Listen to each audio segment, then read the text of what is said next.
Okay, so I've been vibing for this on a few hours after my initial session with Anthony, and I just wanted to share a quick update on how things are going. It's going actually really well. Um, I've got my continuation prompt here. So it's just following that process that we were seeing, where it'll look at our requirements. And for each requirement, which is one of these epics here, it'll come through and see what the epic is. Each epic has got a number of stories, and then it'll try and complete the story, and then it puts the comment on there. And we're following the best practices here. There's the user creation, which says how to create a story in epic, and then there's the AI agent task workflow, which this says how to work the task. So you get the next task, you ask any clarifying questions when necessary, because otherwise it'll just ask you a bunch of questions. Code the task, request review and verification, run verification tests. So this means that you're going to the AI does the coding following the agent's MD guide, which I don't know if we have that in here. I should probably add it. Um, pardon me. Request review verification. That means that they're going to ask me as the prompting engineer to review and provide feedback. Uh, we'll verify that the types and all that is working. This is a TypeScript application. And then we'll update the status because now I've said, yes, this works. We've run all the TypeScript stuff and updated for those, any issues there. And then we stage and commit. And then once we end the session, they provide us with a continuation prompt, which works on the next task. I've been following that process for all of these epics here. Um, and just got an absolute ton done. The only thing I've been doing is reviewing work and then watching the agent when it does get something wrong, and then I'm testing. Other than that, the agent has been doing all the work based on the requirements. So these three stories are complete, and the company profiling epic, the authentication epic. We've got our stories complete. There was four stories there, and so I can show you a quick demo of what the app looks like now. If we go to, we just log in on localhost. I can log in with my LinkedIn. Let me grab my credentials real quick. I'll do that off screen. Okay, so I can log in with LinkedIn. This was redirected to LinkedIn. It shows me my ad accounts. And then the point of this application is to review the ad accounts and give you a scoring of how well you're doing. And then it allows my client, which is Anthony's company, to be able to evaluate people and then offer to help if they have the right kinds of problems that they can help with. And so all of these categories here, these drop downs, all of this data, I didn't have to fill any of this in. It came out of the requirements, and the agent was able to go out and call the API and get the information it needed. So now we can update the survey, and then that gets us back here to say that the profile was saved. I believe we also have profile here. Let's see. No, that gets us over here. We have a health endpoint. The health will show whether the database is up. We also have this app deployed, but I haven't. If you merge to main on the repo, it'll deploy it automatically to Vercel, and that deployed app is here. And I haven't deployed it in a while, so we just have the first story of the first epic, or it might have been the first epic where we're doing the walking skeleton, and we've got the healthy check. So to show you how it works, I'll go ahead and continue the work here. So I'm going to go ahead and tell it to clear the current context, which is going to reduce our hallucination rate by giving us a fresh context window. The more you have in context, the more mistakes that get made. We'll share that continuation prompt. And so then the agent will know what it needs to do next. While it's doing that, I do want to show I have this this page here that has like different AI development helpful things. This is a prompt that gives you the hours you've spent on something. And so it looks at your Git history and it'll group your work by if it's within 30 minutes of each other, it assumes that that was the same working session, and then it pads by 15 minutes, assuming that the first commit took you 15 minutes to get there. It gives you a summary with like bullet points, etc. So I use this a lot. It allows me to give a detailed update of, I can share in my timesheets if I'm doing a time to work for someone where I'm billing them. This is exactly what was done, and it comes straight out of Git. I think it's a really helpful thing. And I actually have my teams do this as well. So what we're going to do here, um, I actually ran that prompt already here.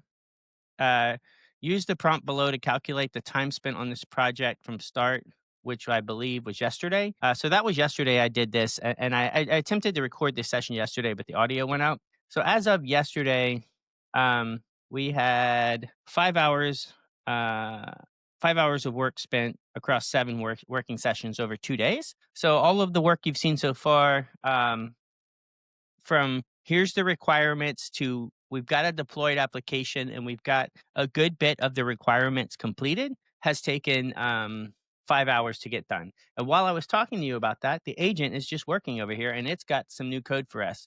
Um,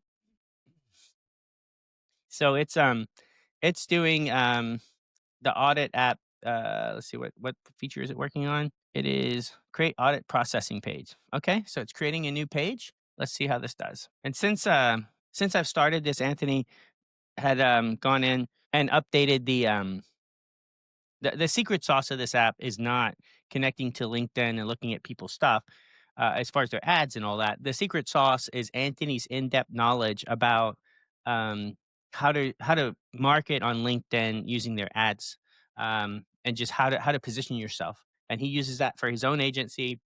And so the secret sauce is in all those formulas, which I haven't shared on here. And since we first talked, Anthony has sent me some updates to the formulas, which is not a big deal. Normally, if that happens, you've already kind of started the development, you've built the feature, and the stakeholder comes back to you, like this is a fixed bid project. Let's say you're doing fixed bid, and they come back to you after you've done something and want changes like that. You're like, why didn't you just give me the correct changes at first? Well, it doesn't really matter here because I just update the docs and then ask it to recreate the business logic part of this, which is all of that scoring. And the scoring is the agent is very good at testing that. I'll show that in a minute. And so it's not really as big a deal. I really love that you can truly be agile with these tools. You can show stuff to folks.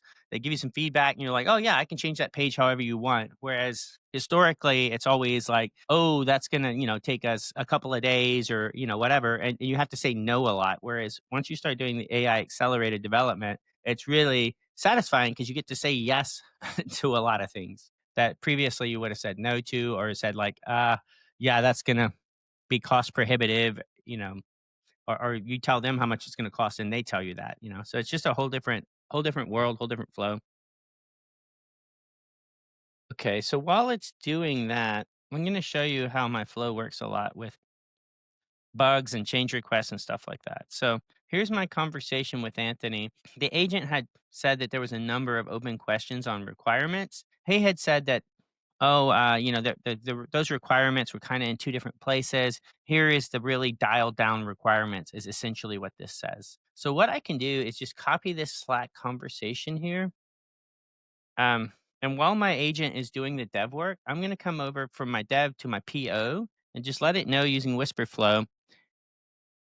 I've got some changes in requirements I'd like you to review. I want to get our requirements updated so that we have one source of truth on the business rules, which I will share. First, I'm going to share the Slack conversation where we discuss the requirements change. And then I'm going to share the CSVs, which contain the business rules. So I'll say, here's the Slack conversation. And that's in there. And so what I've learned is that the best way to do these updates here is to take each page of, and I'm gonna keep that off screen. Each page of your CSV, you get each one, and then this is a Google Docs. You download that as a CSV, and then you just do each page. So this is a multi-tab, multi-page document. I'm gonna go ahead and download. I think there's like 4 different pages that has all the business rules, and then we'll just upload those in, and then ask the product owner agent to take care of that. So I'll do that while our dev agent is working on the feature. Okay, let's just check in on our dev real quick. It's wanting to run the type checking, so that means that it's got the coding done. While that's happening, I'm going to go ahead and start loading in these CSVs. So there's 6 of them. I'm copying them from Finder, pasting them in here. Oh, that's not what I wanted. It looks like I'll have to. Is there a way to upload a file? No. Uh, Let me just open each one of these and paste it in. Okay, so there's one of the files, another of the files, another of the files. Oh, no. Um, My this error here means that the terminal crashed. So what I can do, we probably want to let me see if I can just restore the previous prompt. That'll be quicker. Okay, we'll try this again. Anthony, the product owner, came back to us, or stakeholder, I should say, came back to us with a number of changes to the business logic. I'm going to share that conversation here, and then I'm going to share the multiple CSVs which contain the scoring business logic. We need to update our requirements to use this new scoring business logic as the source of truth and to delete any redundant or obsolete requirements related to the scoring business logic. And again, only use the new information I'm providing. Here's select conversation. So CSV scoring rules. And this time I'm going to select just the, I think I was doing a select all like Command Shift A or whatever. Now I'm just selecting just the part that's in view. Okay, that seems like that's working a little better. So, lesson learned, don't do a select all with Microsoft Excel sheets. The ones I'm doing are very small, um, not a lot of data in them, and it completely locked everything up. Whereas just selecting what I need is working great. Okay. So, you got a little bit of this is just the language we're using, some domain language. Copy this real quick. Is one additional CSV that didn't paste. I'll let it finish thinking and I'll give it this. While that's going, I'm going to add another. So this is our product owner. Rename that to PO so it's easy to keep track. This is going to be our dev. Actually, we should do a resume here because we crashed. I think it's this one, 124 messages. Yeah, it looks like I believe these are the changes we were just working on. So it's implemented the audit processing story. And it's asking me to verify. So we should have an audit processing page. Let's double check, make sure our product owner is still being productive. It is. Um, so let's come over here and look at, we should have a audit processing page now. Oh, I got to start the server. So we'll create another terminal. This will just be our node one. And then we'll just grab the command to start everything out to README, which earlier we had the agent create all this stuff for us. This stuff being the README text. Okay, so now we've got our dev server running. Let's see. I'll go back through the flow here. And so here's our new audit processing page, which has an error. I don't know if the error is here or not. It's in the console. So I'll just let the agent know when testing, created a new audit after being redirected to audit processing, the following error. So it's got a bug there, it's got to fix. Um, and then over here, I had one last file. Your update looks good, but please review this file and see if that changes any of your update. And if not, proceed. So we've got our product owner working in parallel with our developer who's fixing our bug. Product owner is updating our requirements for the new business rules. Okay, looks like it thinks the error is going to be fixed there. Okay, so now we've got this error. See if it had any other changes it wanted to do. That's the product owner getting this error now. We might need to update the schema. Okay, so it's got the updates there. I'm going to let it update those business rules. It's doing that. It's creating docs data scoring business logic. Okay. Then it's going to update, I'm assuming, our stories to point to the new scoring logic that it put in this docs data directory. So while the product owner is working, now we can have our developer is also working. Okay, so the product owner is updating our documentation to change some of these rules. Very likely this won't be on screen for you because it is the secret sauce part of what we're doing.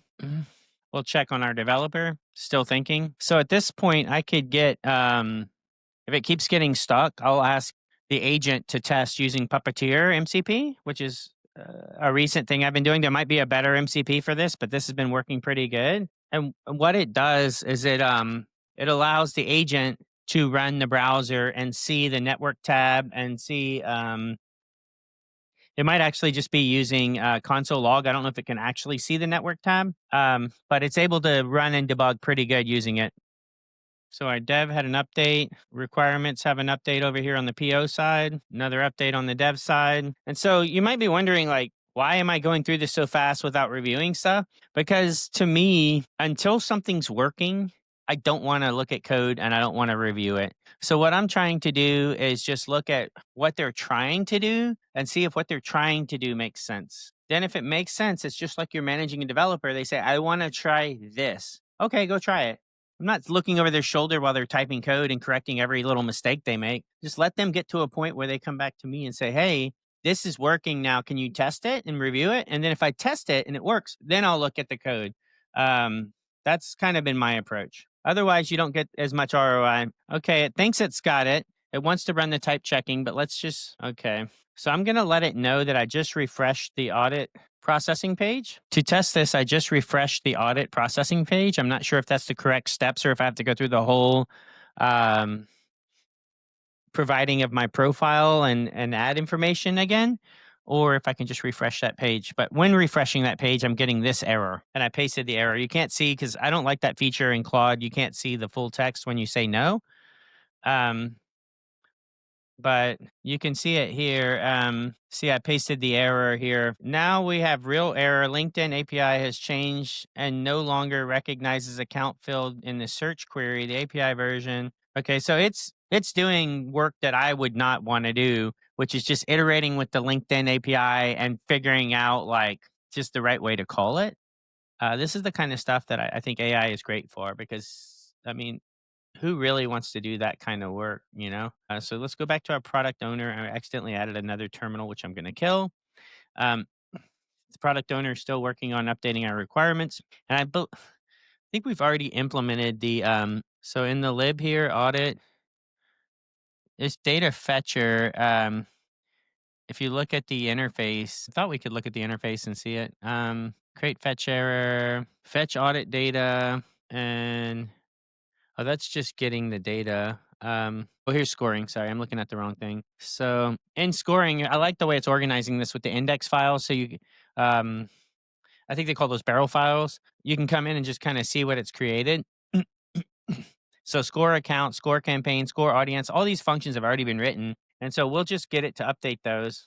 So let's see if it's okay. I'm still only refreshing the score page and I'm getting this error. It's the processing page. I think it'll know what I mean. Okay, still updating requirements over here. What I'll do there is once it's done, I'm going to shut down that agent and bring it back up and give it the CSVs again and ask it to double check the score rules. And then as a final review, I'll ask Anthony to make sure that the rules look correct in the requirements. And then I'll probably have it write some unit tests that, because this is the most important part of the system, that are easy to see what the rules are in the unit tests. And then also I'll review the unit tests, and then that's how I'll review the code. Because really, I just care about how it does it. I'm sorry, what it does. I want the requirements to pass. This is not a huge application. I'm not working with 20 developers. As long as I have tests over this important part of the application and I can change it easily,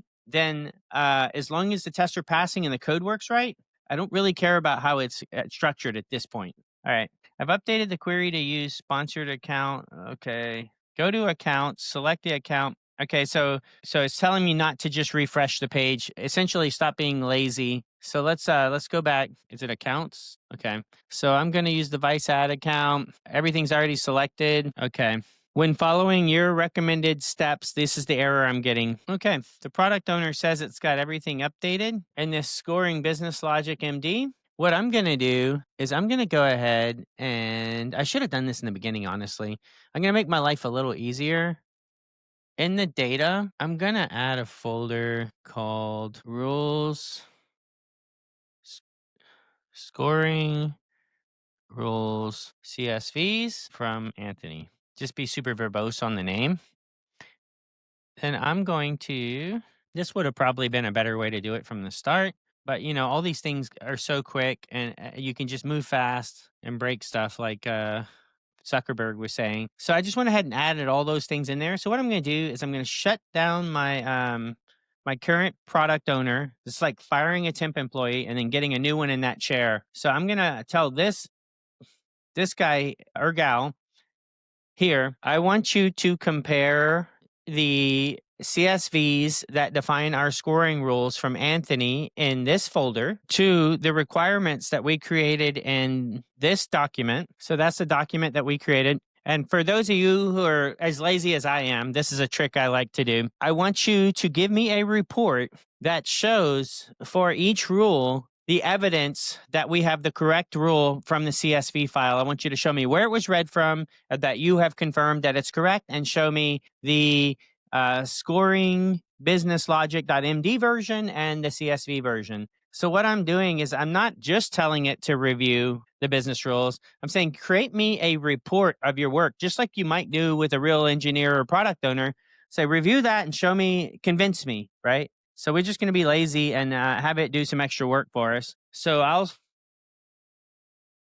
send this off, and we've just cleared. So that's that's like having a peer, hey, you work with Frank who just did this. Can you review his work and give me a report that shows that you reviewed everything and the before and after of the requirements? Okay. While we were doing that, our developer was busy working to fix our bug. Okay, it thinks it got it again. So let's go back, refresh. I'm going to do a hard reload. Okay, we're going to pick my ad account again. It's got all of my stuff selected still. Okay, failed to fetch required data. So at this point, what I'm going to do is I'm going to ask it to use the MCP. I'm going to do an escape. Check my MCP to make sure it's still there. Puppeteer is connected. So I'm going to escape from there and say, we are getting stuck getting this to work correctly. I want you to test this flow.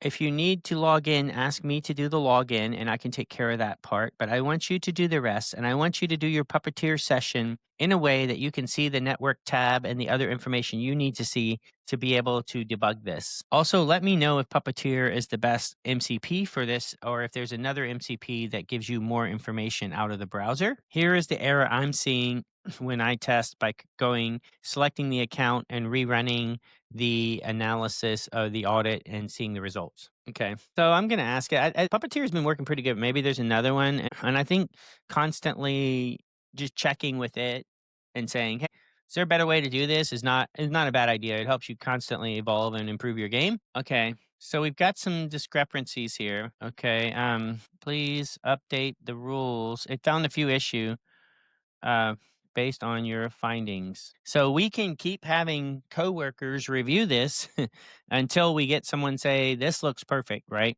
So I'll let this go one more time, and then I'll just get that same prompt and run it again on a new session. Okay, so good idea. Let me debug this properly. Puppeteer can work, but it has limited network inspection capability and speed.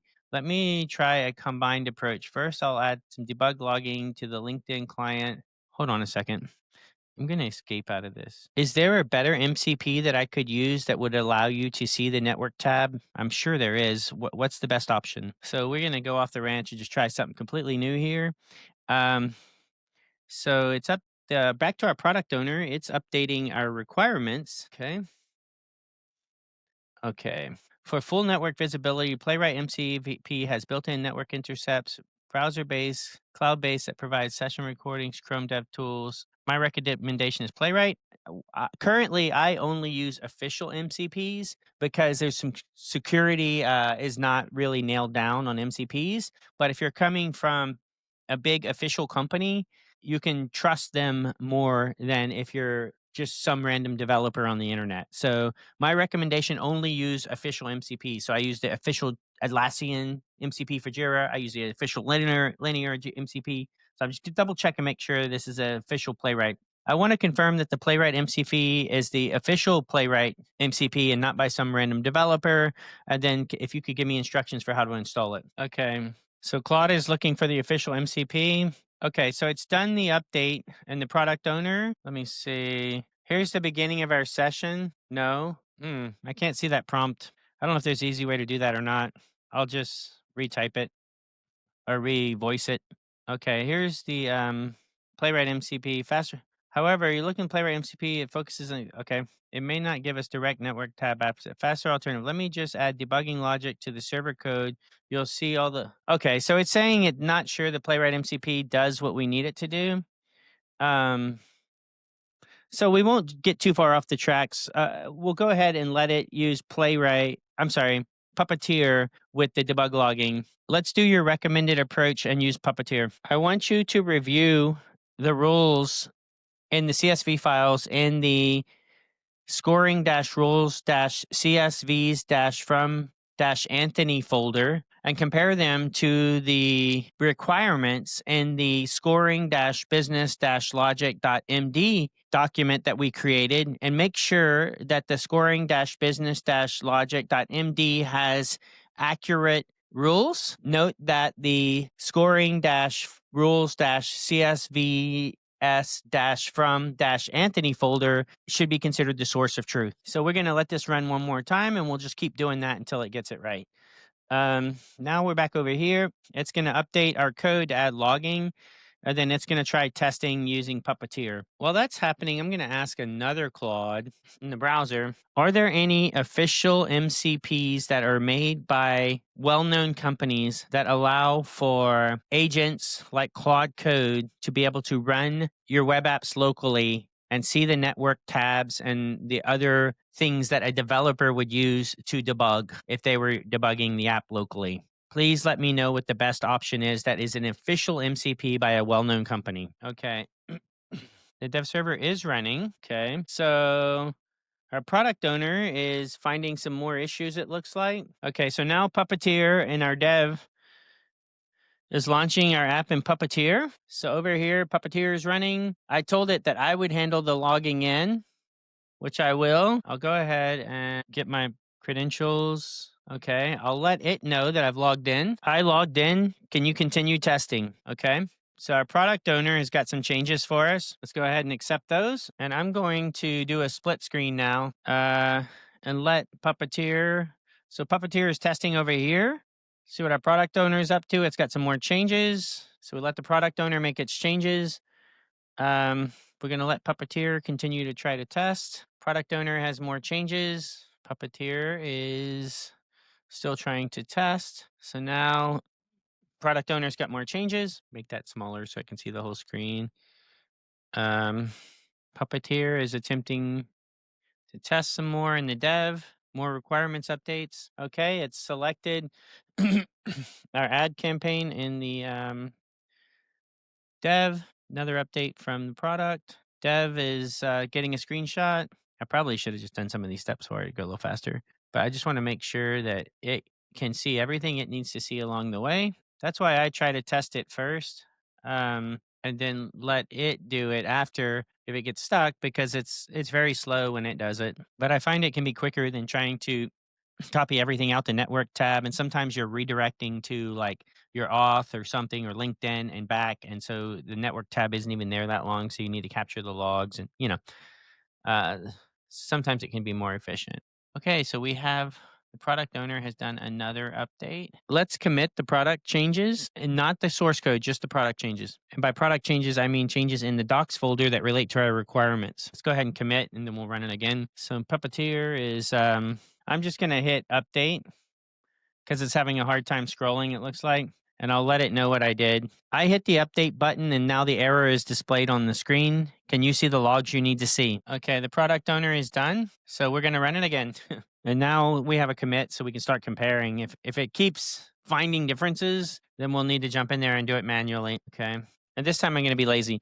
Give me a prompt to rerun this analysis in a new Claude Code agent session instead of typing that up again. So that Puppeteer was a complete failure. It's worked sometimes, but it just completely, sometimes the agents just miss stuff. So I'm going to kill Puppeteer. Let's see. Playwright MCP is getting recommended again. Let's see. How do I install the Playwright MCP? I want to give it a try, because if you never try new stuff, you can't keep up. This stuff changes constantly. Let's see. So we'll go ahead and install that real quick. Got a new session there. Go back to our product owner. We have our prompt. We're going to clear and try and run again. This is the third time we're running this analysis. If you find a lot of differences, please let me know before you start making the updates, because I want to improve our process so that we can get this right. Okay. Again, ask it to help me get this better. Okay. And so this is the Playwright MCP. Okay. So let's see if Dev sees it now. How do I configure this in my Claude code session? Do I just need to start a new session, or will it show up immediately? Let's see. We can check real quick. So we're in the Claude code. Let's see if we do MCP. It's not there. So let's just try doing an exit and then a Claude. Oh, there it is. Cool. So what I'm going to do, in the spirit of being lazy, we're going to do a Claude resume, and we'll grab this one here. I believe is the correct one. Is that the right one? Yeah. I just installed the Puppeteer MCP. I want to start a new Claude code session and debug the issue we're having using, I'm sorry, not Puppeteer, Playwright. I've just installed Playwright MCP, and I want to start a new Claude code session to debug this issue using Playwright MCP. Give me a prompt that will allow me to have the new agent use Playwright to debug this issue. Yes, I want to fix the issues,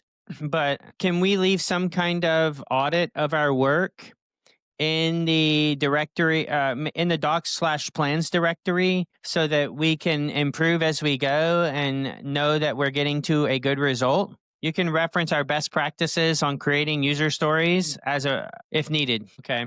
So here's our prompt in the dev now to debug our issue. We're going to shut them down with a clear and get them going on using this Playwright MCP. Okay. See if Playwright does a better job. Okay. So it's popped it up in another window. Okay, I'm going to go ahead and log in. Let's see, do we want to inspect? Why wouldn't we? And we'll make sure the console's open and the network tab. If you don't know, that network tab a lot of times won't record if you don't have it open. So I'll go ahead and log in. Okay. I went ahead and logged in the Playwright browser window, and I opened the network tab and the console. Proceed with your testing. So here is docs plan scoring CSV audit log. Okay, so we're getting more organized there. I think I should probably do that when I'm doing this kind of product owner work. Like, why not create tickets as well and do doc driven there as well? Doc driven development, that is. Okay, so it's taking a snapshot in Playwright on the developer side. Let's see if this is more productive than with using Puppeteer. Looks like it is. So what I need to do here is, you see these three options. I'm sure all the agents work like this. I can tell it to yes and not ask again. In Playwright, I pretty much just want it to do things. So I'm not really super worried about, in a dev environment, getting into a can't fix it state or having a high consequence outcome with having Playwright running tests. So I'm just going to keep telling it, let's see, what's this command? This is a wait command by Playwright. Yeah, sure. I don't mind it doing that automatically. So I'm just letting it know so I can YOLO on the Playwright stuff. Okay, I'm going to switch back to our product owner. It's updating our documentation. Okay, Claude Code and the dev side is wanting to check. It looks like it's having some problems with the LinkedIn documentation. Product owner is finding more issues. So if it continues to get stuck here, what I'm going to do is get it to document what it's trying, what it's stuck on, and then that's where I might jump in and turn off the autopilot and grab I don't remember what it's called in a plane, the yoke or whatever, yoke, uh, and fly for a while. But let's see. A lot of times it'll figure it out though. The account ID should be in the URL path. It looks like it found one issue. And if you code, you know that integration with third-party stuff is the hardest stuff. So that's what we're doing here. That's where it's getting stuck. So I don't feel like this is unreasonable that it keeps getting stuck. I would get stuck too, and I would have to go Google and look at documentation. Okay, so on the product owner side, we've got some more issues that were discovered. On the dev side, it's making some changes. Okay, it's got some changes to the client TS get campaigns. That's where it seems to keep getting stuck. Both methods are now fixed. It's always confident. So it's going to, I wonder if we could just do the try again button. That'd be great. Okay. Well, look at that. All right. Got a little further, But see, it was able to run it, and now let's see if it can see. Wait, see, it got excited too. Um, okay, so it got a little further, but we've got it to where it's able to work a little better now because we have this Playwright. I'm getting Puppeteer and Playwright confused because their names are so similar to me. Um, the LinkedIn API fix worked. The audit was created, and now we're navigated to blah blah blah. However, there's a new error. Okay, so let's see if it can get it now. And so it's iterating on this error. Product owner seems like it's gotten to something. I'll go check the product owner now. The audit log includes added three entries with reference to new audit log. This audit trail should help ensure we okay. Changes made. Okay. Let's go ahead and commit the documentation changes we've done here and then give me a prompt to run this analysis again. And I want to make sure we're doing a very detailed analysis. We can't miss any of these requirements as this is the critical path of the application. This is the secret sauce. Okay. So then I'll come back to my developer and see what he's up to. It looks like he's got a code change he wants to try. Whoa, look at that. That's pretty cool. We've got a warning there. Okay, I'm digging that. Um, so it's going to test the whole flow again. And wow. So I get so excited by AI accelerated development. There's just always new stuff that is faster and cooler. And now if you're watching my screen, um, the agent is just completely working autonomously, fixing bugs and just testing using Playwright. This is really exciting stuff for me. I'm sure if you're a developer who gets excited about being productive, you're probably excited too if you haven't seen this before. Look, he's pumped, she's pumped, whomever this agent is pumped. The fix worked! Exclamation point. I agree. This is exciting. Okay. So it's got the root cause and all that. We don't really care. So what's the next step in our best practices process? You can look in the best practices folder if you're not familiar with them. I should probably update the Claude MD to reference the process document. So while it's getting ready to do our process, we're committing on our requirements updates over here. So without a doubt, we need to do some tweaking here. Bad warning, bad. I mean, this UX doesn't look bad. I mean, the lines are pretty and like all that kind of stuff, or the boxes and the font choices are okay, and we got cool looking bars. But like, obviously, batch 030 should be like red, and over here, the UI, we're gonna do some vibing on that. Okay, so here's the prompt for the rigorous analysis. Okay, so we're gonna go ahead and we've committed. Have we committed? Let me check. Git. It doesn't look like it committed. Did you commit the changes to the requirements and documentation? And then here, it should have reviewed, our developer should have reviewed our best practices by now. Once you verify his functioning works as expected. Okay. I think we're at a good spot right now. There are some UX issues, but we can track that in another ticket. We might want to create a user story for improving the UX, but it looks like the scoring logic worked and that we're in a good path to commit and continue. This is where Whisperflow really shines because, I mean, you really not want to type all that stuff up. And so now we're committing our documentation and our product owner. I had already selected this, but I'm going to copy and select it again just to make sure I got it. And sometimes lately when I've been copying and pasting, it doesn't copy for some reason. I guess I'm fat fingering it or something. So I'll just do that kind of copy to make sure I get it. I'm going to do a clear. I'll double check to make sure that our documentation has been committed. Yes, that's all code changes. We'll paste that prompt again and let the product owner do its fifth pass now. You might be thinking, it's a little annoying to have to ask this product owner 5 times to do this thing. Why can't I one-shot it? Well, I think that's the wrong way to focus on it. The right way, in my opinion, or the way I focus on it, is the value I'm getting out of it. I have a product owner and a developer working side by side and doing way more work than I could do in the same time frame. So yeah, it would be nice if it just got it right.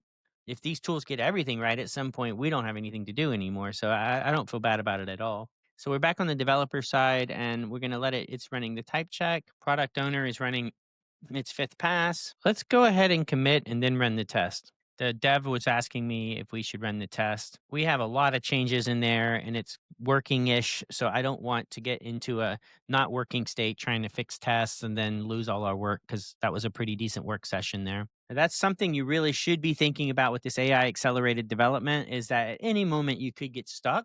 So you got to be thinking about like, how much time do I have on the line if the agent gets me into a bad coding state, you haven't written all this code, you're not familiar with it, how much time am I going to lose? And so you want to balance that with how ambitious you are when it comes to things like running tests and refactoring and "Well, let me just make this screen look a little nicer and then like you lose 2 hours of work, you know. So it's adding files. Product owner is still cranking on doing our okay, so it's found some more issues. Did you review our audit file? Why are we still finding changes? This is our fifth pass question mark. And so back on the dev side, did it commit? So I'm seeing a lot of files it didn't stage. I'm gonna ask it about that. So for our developer, it wants to commit. I'm seeing a lot of files that haven't been staged for commit. Do you need these changes? Question mark. Then I'll paste in. You can't see that because Claude has that limitation. But what I did is I just did a quote and then pasted in the output from Git. And so I'm really focusing heavy here on not losing the work because, as you know, if you've watched this far, we've been banging on this for a minute, and I wouldn't want to have to redo that. These changes appear related to the audit flow working. These seem to be part of the same audit flow that we just tested. Yes, include all the changes needed for your code. Hopefully, it can't tell I'm being sarcastic. You're right to be frustrated. Looking at the audit log, I see sessions 1 through 3 documented and said this would be session 4. The host honest answer, previous audits weren't exhaustive enough. Looking at what we actually checked before, significant new findings in this past. Yes, let's go ahead and fix the issues you found, update our audit log, and then give me a prompt to try again. I want to keep doing this until you don't find any differences. Okay, so now it's the developer is saying it's staging all the files. Let's see what it gets. That looks like it got everything to me. So I'll let it commit. Then what I'm going to do, I'm going to ask it to run the tests. Once the tests are passing, it'd probably be a good time to ask it to review the code. Because we have a commit that's working. We can review the code. It's probably going to come up with some refactors it recommends. We'll let it do the refactors. And then if it breaks it and it can't get it working, we can just go back to our commit. So the tests are broken. Not a surprise. We did a lot of stuff. It might need to rerun the database migrations. Product owner is fixing some issues it found. All right, looks like the tests are passing. Now it's running the linting. So just thinking about testing, testing our scoring, we probably need an E to E style test, depending on what our business logic is, whether it's running on the server or in the browser. If we had an E to E style test, then we could kind of cover all the various scenarios of of the business rules and see what the UI looks like, for bad, good, for all the different categories here. As we start improving this UI. Okay, here's our continuation prompt. Before we get into that, I'm going to do some product owner on this side. So before we execute this continuation prompt, I think we need to revisit our requirements. We need to improve our UI. The current UI it doesn't look bad, but it's not super impressive. It's hard to tell what the categories are. There's no color coding on good versus bad. The error at the top in the hero area is not super interesting. There's no icons. We need to add some icons from whatever icon library we're using. You probably need some colors. Then the other thing, once we get where we have that design figured out, we need to be able to test it. And I feel like E to E tests might be our best way of testing this so that it'd be very difficult to have LinkedIn accounts that would have all of the various things we need. So I feel like we would want to stub this view to be able to have mock LinkedIn results coming at it in E to E tests so that we can see what everything looks like and make sure the business rules are processing correctly. So those are 2 tickets that I want to flesh out as part of this epic, and then prioritize appropriately before we continue. Ask any questions you have. I would also like you to validate my suggestion around using E2E test to test this UI. If there's a better way, let me know what it is. Okay. I think I know the best way there, but we'll see. There's always new stuff coming out in development. So I like using AI as a learning opportunity. It's like you're working with a really, really senior, up to the minute, cutting edge 10x developer type person, and you can just have them teach you stuff as you go. Okay. Your E2E testing approach with mock data is solid. Here's my validation and some refinement. Complex interdependency scoring engine insights generated the UI. Mocking at the API boundary lets you test full stack.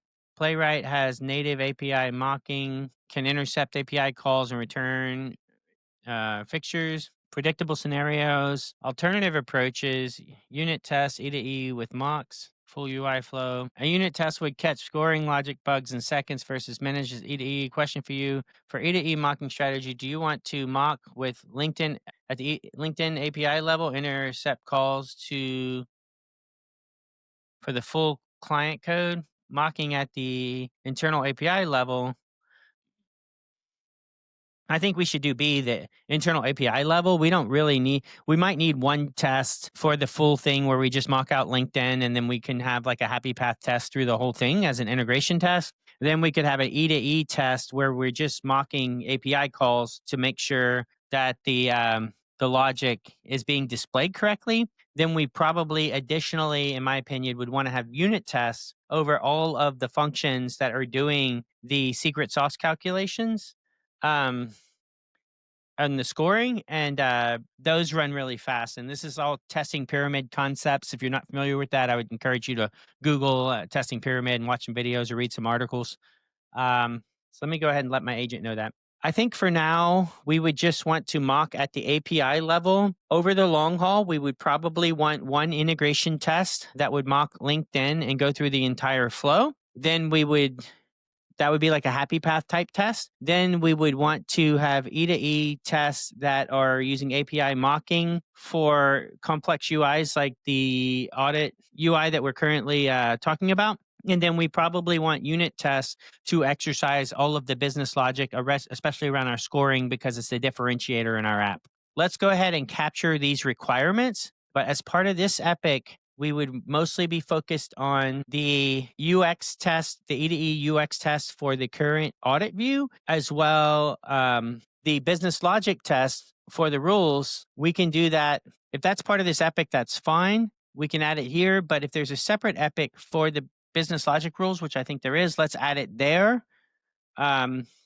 As I'm refactoring the business logic rules for some requirements changes, and we can add those unit tests as a way of doing those changes quicker. Whisperflow to the rescue, because I just pasted up a novel. Okay. Our product owner is doing our 4th audit pass and getting mistakes in our business logic. Okay, so it's proposing that we add stories, audit, results, UI polish, E2E test with API mocking, results, dashboard epic. This will be a new epic. Okay. Audit engine epic. Existing, we're adding unit tests. Should I create the E5 results dashboard epic? I'll say yes. For unit tests, you mentioned refactoring the business logic rules. Should I add new scoring unit test to stories to E4? B, wait and add tests as part of the refactoring work you mentioned. So I'm going to say B, let's do this as part of the refactor. We can add tests for current behavior and then update the tests after they are passing and then refactor quickly. That's like a traditional agile, what is it called? Red, green refactor approach, where you get things passing, or green, red refactor. So you get things passing. No, I'm sorry. Red, green refactor. You write the test, they fail. And then you make them pass, and then you refactor your code quickly because the tests are passing. What icon library are you using? Can you check the docs/maker kit? Let me see. At docs maker kit. Oh wait, I don't have the maker kit. We're not using maker kit here. To see if we have an icon library, we're using shadcn with Tailwind. If we don't have an icon library, recommend one that's compatible or common to use with that stack. Mm. All right, our product owner is making some updates. Okay, it's checking for libraries. Session 4 completed. It fixed 22 discrepancies. I'm probably going to have to end up doing this manually with Anthony before I do the refactor. It's just finding too many issues. Um, let's commit the code and give me a continuation prompt to attempt again. And hopefully we won't find discrepancies this time. The docs and audit. Okay. We're in our dev and it's creating a results dashboard epic. This is build trust through professional presentation, make scores and insights immediately actionable, encourage sharing. Okay, that sounds good. It's doing a commit there. Let's see what we got. Okay, well, the only uncommitted file is our results dashboard, which our developer's working on. Okay, here's our continuation prompt. All right, so we're going for session 5 here. You might be thinking, well, it'd be quicker just to do this documentation manually, but it's probably take all your focus. We're developing and working on the product requirements at the same time, which I feel like is way more productive for me, especially even if I have to come in and review it, it's going to be quicker if I have this starting point. Okay, so this is, I guess, the audit results UI polish story. Overall score, large, grade bad. I like that. Campaign. Oh, look, this looks nice. Yeah, that's good. Color grading rules. So I'm going to iterate. I just want to get something good and then show it to Anthony that looks good. And then he'll have all kinds of feedback. And since we can iterate so fast, we're just going to let it create those requirements for us. Okay, so now we have another task for AI mocking story. Okay. Sorry, UI mocking, API mocking. Sorry. So our agent is now committing these new stories. We're on our 5th pass of the rules validation for our requirements before we go in and refactor the code. Okay. Let's make sure that we don't have any files that it missed. Nope. Okay. So we've got our new stories updated from our dev agent. Our product owner is coming in on that 5th pass. I think this is going to make a good stopping point for this episode. I think I'm going to have to probably break this into multiple parts because it's taking a little while, but I do think it's interesting to have a start to finish real world project to show off what DocDD can do for you and how these approaches work. And I feel like pairing is the best way to learn and to share. So hopefully any of you who've come this far feel the same way. And the next part, we're going to walk through getting this view updated using these testing approaches. And then we'll have another part where we get Anthony in and get his feedback. I just want to come through this whole process of building this real world project. This is I'm getting paid to do this work. And it's definitely massively accelerated with DocDD. It's actually fun. I'm enjoying it. I'm able to podcast while I do it. I'm able to be doing product updates and development updates and all this stuff at the same time. So hopefully these approaches work well for you and you enjoy it too. I'll see you in the next episode.